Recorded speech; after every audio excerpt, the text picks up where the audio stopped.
Hi Rajesh ചേട്ടാ, ലൈവിലേക്ക് സ്വാഗതം. ഒന്ന് ലൈക്ക് അടിച്ച് ഹായ് ഹായ് കയറി ലൈക്ക് വായോ. അടിച്ച് വായോ ചേട്ടാ, ഒന്ന് ലൈക്ക് അടിച്ച് പറഞ്ഞേ. പിന്നെ ഗീത് ഒന്ന് ശ്രദ്ധിക്കേണ്ടതെന്ന് വെച്ചാൽ ലൈവ് കൂടെ ചെയ്യാൻ നോക്കണം. നമുക്ക് ഏറ്റവും കൂടുതൽ സബ് കയറണമെന്ന് വെച്ചാൽ അതാണ് ഇനി ഷോർട്സിലൊന്നുമല്ല, ലൈവ് ഒക്കെ ചെയ്യണം. നമുക്ക് ലൈവിലാണ് സബ് കയറുന്നത്. ലൈവിലൂടെ നമുക്ക് അതാണ് നല്ല രീതിക്ക് സബ് കയറും കേട്ടോ. പിന്നെ സംഭവം ചെയ്യാന്ന് വെച്ചാൽ ഒരു ടൈം നമ്മൾ സെറ്റ് ചെയ്യണം. അതിന് വേണ്ടി നമ്മൾ സമയം കണ്ടെത്തണം. അതാണ് ഏറ്റവും ഇമ്പോർട്ടൻറ്റ്. നമ്മളൊരു സമയം സെറ്റ് ചെയ്യുകയാണെങ്കിൽ ആ സമയത്ത് ഇടുക ലൈവ്.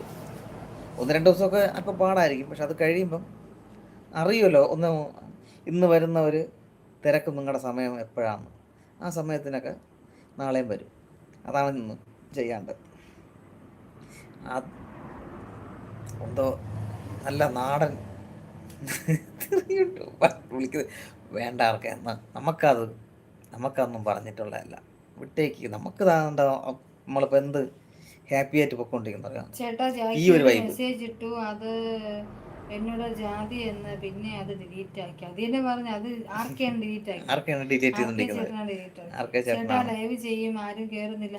അതൊക്കെ കേറും. അയ്യോ, ഒന്ന് അത് രണ്ട് ആദ്യം അങ്ങനെ ഇരിക്കും, അതായത് അങ്ങനെ തന്നെ. ഇപ്പൊ നമ്മളത് ലൈവിൽ തന്നെ എത്ര പേരാണ്? ഒരുപാട് പേരൊന്നും വാച്ചിങ് നിൽക്കുന്നില്ല, കുറച്ച് പേരൊക്കെ ആദ്യം 1-2 വരുള്ളൂ. പേരൊക്കെ ആദ്യം ചിലപ്പോൾ ഓ 1-2 പേര് കാണും, പിന്നല്ലാതെ ചിലപ്പോൾ ആരും വരാതെ ഇരിക്കും. അതൊന്നും കാര്യമാക്കരുത്. ഞങ്ങൾ തുടങ്ങിയപ്പോൾ തന്നെ നമ്മൾ ഇങ്ങനെ വായി നോക്കിക്കൊണ്ടിരിക്കും. നമുക്കിനെ ബോറായി, എന്നാലും വിട്ടിട്ടില്ല. എന്തായാലും ഇരിക്കും. അതൊന്നും മൈൻഡ് ചെയ്യരുത്. ഈ ലൈവ് എന്തായാലും നമ്മൾ ചെയ്യണം ഇരിക്കും കേട്ടോ. കേട്ടോ. നാളെ